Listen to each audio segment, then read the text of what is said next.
کہانی کے آغاز میں ایک ملکہ موسم سرما کی برف باری کے دوران کھلی کھڑکی کے سامنے بیٹھ کر سلائی کر رہی تھی، کیونکہ اس کے ہاں اولاد کی خوشخبری آنے والی تھی۔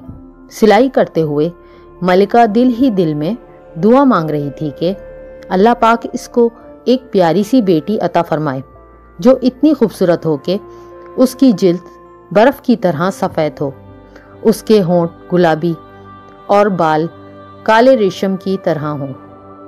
کچھ عرصے بعد ملکہ ایک بچی کو جنم دیتے ہوئے مر جاتی ہے۔ بادشاہ کو اپنی بیٹی کے پیدا ہونے کی بہت خوشی ہوتی ہے، لیکن ساتھ ہی اس کو اپنی ملکہ کے جانے کا غم بھی ہوتا ہے۔ بادشاہ اپنی بیٹی کا نام سنو وائٹ رکھتا ہے۔ وہ اپنی بیٹی سے بہت پیار کرتا ہے۔ 1 سال بعد سنو وائٹ کے والد دوسری شادی کر لیتے ہیں۔ بادشاہ کی نئی بیوی بہت خوبصورت ہوتی ہے، لیکن وہ ایک ظالم اور حسد کرنے والی عورت ہوتی ہے، کیونکہ وہ ایک جادوگرنی ہوتی ہے۔ نئی ملکہ کے پاس ایک جادوئی آئینہ ہوتا ہے۔ وہ آئینہ اس نے دیوار پر لگایا ہوا ہوتا ہے۔ ملکہ ہر صبح اٹھ کر اپنے جادوئی آئینے سے پوچھتی ہے کہ اس زمین پر سب سے خوبصورت کون ہے؟ آئینہ جواب دیتا ہے کہ اس زمین پر اگر سب سے زیادہ خوبصورت کوئی ہے تو وہ ملکہ ہے۔ ملکہ یہ بات سن کر ہمیشہ خوش ہو جاتی تھی، کیونکہ جادوئی آئینہ کبھی جھوٹ نہیں بولتا۔ جب سنو وائٹ 7 سال کی ہوئی تو وہ اپنی ماں کو بہت یاد کرتی تھی۔ وہ ایک انصاف پسند شہزادی تھی۔ وہ اپنی سوتیلی ماں کی عزت کرتی تھی۔ ایک دن ملکہ جادوئی آئینے کے سامنے گئی اور آئینے سے وہی سوال پوچھا کہ اے آئینے، بتا کہ اس زمین پر سب سے زیادہ خوبصورت کون ہے؟ اس بار آئینہ ملکہ کو بتاتا ہے کہ اس زمین پر سب سے زیادہ خوبصورت سنو وائٹ ہے۔ یہ جواب سن کر ملکہ کو بڑا جھٹکا لگتا ہے اور وہ سنو وائٹ سے حسد کرنے لگتی ہے، اور اسی لمحے سے ملکہ سنو وائٹ کے خلاف ہو جاتی ہے، اور وقت کے ساتھ ساتھ ملکہ سنو وائٹ سے نفرت کرنے لگتی ہے۔ آخرکار ملکہ ایک شکاری کو حکم دیتی ہے کہ وہ سنو وائٹ کو جنگل میں لے جائے اور اسے مار ڈالے، اور سنو وائٹ کے مرتے ہی ثبوت کے طور پر سنو وائٹ کے پھیپھڑے اور جگر اپنے ساتھ واپس لائے تاکہ وہ انہیں نمک کے ساتھ کھا سکے۔ چنانچہ شکاری سنو وائٹ کو جنگل میں لے جاتا ہے۔ جیسے ہی شکاری اپنا خنجر نکالتا ہے، سنو وائٹ رونے لگتی ہے اور شکاری سے التجا کرتی ہے کہ مجھے مت مارو۔ شکاری کو معصوم سنو وائٹ پر ترس آ جاتا ہے اور وہ سنو وائٹ کو نہیں مارتا اور بتاتا ہے کہ تمہاری سوتیلی ماں ملکہ نے مجھے تمہیں مارنے کا حکم دیا ہے۔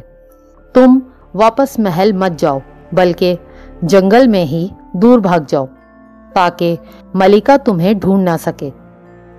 یہ کہہ کر شکاری واپس محل جانے لگتا ہے۔ محل جانے سے پہلے شکاری ملکہ کو یقین دلانے کے لیے کہ اس نے سنو وائٹ کو مار دیا ہے، ثبوت کے طور پر ایک جنگلی جانور کو مار کر اس کے پھیپھڑے اور جگر ایک تھیلے میں بھر لیتا ہے اور محل لوٹ جاتا ہے۔ محل پہنچ کر شکاری ملکہ کو پھیپھڑے اور جگر دیتا ہے اور کہتا ہے کہ میں نے آپ کے حکم کے مطابق سنو وائٹ کو مار دیا ہے۔ یہ سن کر ملکہ بہت خوش ہوتی ہے اور اپنے شاہی باورچی کو حکم دیتی ہے کہ پھیپھڑے اور جگر نمک کے ساتھ بھون کر لاؤ، میں کھاؤں گی۔ ملکہ سنو وائٹ کے پھیپھڑے اور جگر سمجھ کر انہیں کھا لیتی ہے۔ ادھر جنگل میں گھنٹوں گھومنے کے بعد سنو وائٹ کو ایک چھوٹی سی کاٹیج کا پتہ چلتا ہے۔ جب سنو وائٹ کاٹیج کے اندر جاتی ہے تو دیکھتی ہے کہ ایک چھوٹی سی ٹیبل ہے اور کنارے 7 چھوٹی چھوٹی کرسیاں لگی ہوئی ہیں اور ٹیبل پر مزیدار قسم کے کھانے سجے ہوئے ہیں۔ سنو وائٹ سفر کی وجہ سے بہت تھکی ہوئی اور بھوکی ہوتی ہے۔ وہ فوراً کھانا کھانے لگتی ہے۔ کھانا کھا کر سنو وائٹ کاٹیج کا جائزہ لیتی ہے۔ آگے ایک اور کمرہ ہوتا ہے जहां छोटे छोटे 7 बिस्तर लगे हुए होते हैं। बिस्तर देखकर स्नो वाइट को नींद आने लगती है और उनमें से आखिरी बिस्तर जो उसको बहुत आरामदेह लगता है, वहां वो सो जाती है। असल में ये कॉटेज 7 बोनों का होता है और वो बाहर काम करने गए हुए होते हैं। जब 7 बोने घर वापस आते हैं तो टेबल की चीजें बिखरी हुई देखकर समझते हैं कि उनके घर में चोर घुस आया है। सारे बोने हाथ में लाठी पकड़कर डरते हुए दूसरे कमरे की जानिब बढ़ते हैं तो देखते हैं कि 7 बिस्तरों में से आखिरी बिस्तर पर चादर ओढ़कर कोई सो रहा है। बोने फौरन चादर हटाते हैं। स्नो वाइट अंगड़ाई लेती हुई जाग जाती है। बोने स्नो वाइट को देखकर बहुत हैरान हो जाते हैं कि ये इतनी प्यारी लड़की कौन है। बोने बहुत प्यार से स्नो वाइट से पूछते हैं कि तुम कौन हो और यहाँ क्या कर रही हो।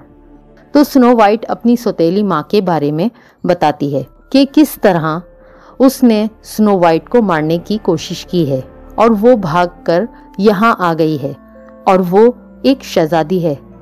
सारा किस्सा सुनकर बोनो को स्नो वाइट से हमदर्दी होने लगती है और वो उसे घर के कामकाज के लिए रख लेते हैं और कहते हैं कि जब हम सुबह काम करने बाहर पहाड़ों पर जाएं तो तुम हमारे घर का ख्याल रखना।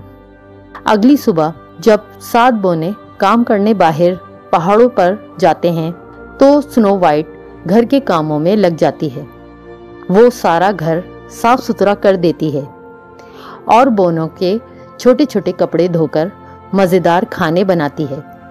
जब शाम होती है तो थके हुए बोने घर को साफ सुथरा देखकर और टेबल को मजेदार खानों से सजा हुआ देखकर बहुत खुश होते हैं और स्नो वाइट के साथ खाना खाने लगते हैं। इस तरह स्नो वाइट बोनों के साथ खुशी से रहने लगती है। एक सुबह मामूल के मुताबिक बोने बाहर पहाड़ों पर काम करने जा रहे होते हैं। जाते हुए सारे बोने स्नो वाइट को ताकीद करते हैं कि किसी को घर में ना आने देना और ना कोई चीज लेना। ये कहकर बोने चले जाते हैं। बोनों के जाने के बाद स्नो वाइट खुशी से घर के काम करने लगती है। स्नो वाइट की सौतेली माँ मलिका को अब इतना यकीन हो गया था कि उसने स्नो वाइट से छुटकारा हासिल कर लिया है। इसीलिए वो अपने जादुई आईने के पास जाती है और सवाल करती है कि सबसे खूबसूरत इस जमीन पर कौन है। जादुई आईना जवाब देता है कि इस जमीन पर सबसे ज्यादा खूबसूरत स्नो वाइट है। ये सुनकर मलिका को गुस्सा आ जाता है और वो सख्ती के साथ आईने से कहती है कि ये कैसे हो सकता है, मैंने स्नो वाइट को शिकारी के जरिए मरवा दिया था। तो आईना जवाब देता है कि स्नो वाइट अभी भी जिंदा है और वो एक छोटे से कॉटेज में 7 बोनों के साथ छुपकर रह रही है। स्नो वाइट की सौतेली माँ मलिका को बहुत शदीद गुस्सा आता है और वो कहती है कि शिकारी ने स्नो वाइट को नहीं मारा, उसने झूठ बोला था। अब मैं खुद जाऊंगी स्नो वाइट को मारने। ये कहकर मलिका गायब हो जाती है। स्नो वाइट रस्सी पर कपड़े फैला रही होती है कि अचानक एक बूढ़ी औरत सेब से भरी बास्केट लेकर स्नो वाइट के पास आती है और कहती है कि बेटी, तुम बहुत प्यारी लड़की हो, मैं तुम्हें तोहफे के तौर पर कुछ देना चाहती हूँ। बूढ़ी औरत अपनी बास्केट से एक सेब निकालकर उसे देती है और कहती है कि तुम इसे खा लो, ये सेब बहुत मीठा है। वो एक तरफ से सेब को खाकर दिखाती है और स्नो वाइट को सेब खाने को कहती है। स्नो वाइट बूढ़ी औरत के इसरार करने पर वो सेब खा लेती है और खाते ही बेहोश हो जाती है। बूढ़ी औरत कहके लगाती हुई अपनी असली हालत में आ जाती है। असल में वो बूढ़ी औरत स्नो वाइट की सौतेली माँ मलिका होती है, जिसने स्नो वाइट से बदला लेने के लिए सेब में जहर मिला दिया होता है। मलिका समझती है कि स्नो वाइट को मारने में वो कामयाब हो गई है और वो वहां से गायब हो जाती है। जब शाम को बोने काम करके वापस लौटते हैं तो स्नो वाइट को बेहोश देखकर सारे बोने स्नो वाइट को होश दिलाने की तदबीरें कर रहे होते हैं, लेकिन स्नो वाइट को होश नहीं आता। काफी देर गुजर जाने पर भी स्नो वाइट होश में नहीं आती। बोनो को अब यकीन हो जाता है कि स्नो वाइट अब इस दुनिया में नहीं रही और बोने रोते हैं और स्नो वाइट को शहजादी की तरह तैयार करके एक ताबूत में लिटा देते हैं।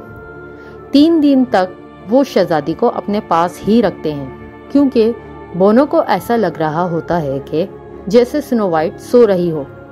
आखिर एक बोना उठकर सारे बोनों से कहता है कि अब हम स्नो वाइट को महल ले जाएंगे, उसके वालिद बादशाह के पास। वो मर चुकी है। बोने रोते हुए स्नो वाइट के ताबूत को बाहर लेकर जा रहे होते हैं कि एक शहजादा जो शिकार के लिए इधर से गुजर रहा होता है, उसकी नजर एक ताबूत पर पड़ती है। घोड़े से उतरकर ताबूत के करीब आता है और स्नो वाइट को देखकर वो बोनो से कहता है कि ये कौन है इतनी प्यारी लड़की। बोने स्नो वाइट की सौतेली माँ का सारा किस्सा बयान कर देते हैं। बोने कहते हैं कि अब हम उसे उसके महल ले जा रहे हैं, उसके वालिद बादशाह के पास, क्योंकि स्नो वाइट अपने वालिद बादशाह से बहुत मोहब्बत करती थी। ये सुनकर शहजादा बोनो से कहता है कि मैं खुद स्नो वाइट को उसके महल ले जाऊंगा। लिहाजा बोने और शहजादा महल की तरफ रवाना होते हैं। ताबूत को शहजादे के सिपाही पकड़े हुए होते हैं कि अचानक एक सिपाही के पांव पर ठोकर लगती है और ताबूत गिर जाता है और स्नो वाइट ने जो जहरीला सेब खाया होता है, वो सेब का टुकड़ा उसके मुंह से बाहर आ जाता है और स्नो वाइट को होश आ जाता है। शहजादा स्नो वाइट को देखकर बहुत खुश होता है और उसे शादी करने को कहता है, क्योंकि स्नो वाइट शहजादे को पहली नजर में ही पसंद आ गई थी। महल पहुंचते ही स्नो वाइट अपने वालिद बादशाह से गले लग जाती है और अपनी सौतेली माँ मलिका को उस पर हमला करने का सारा किस्सा बयान करती है।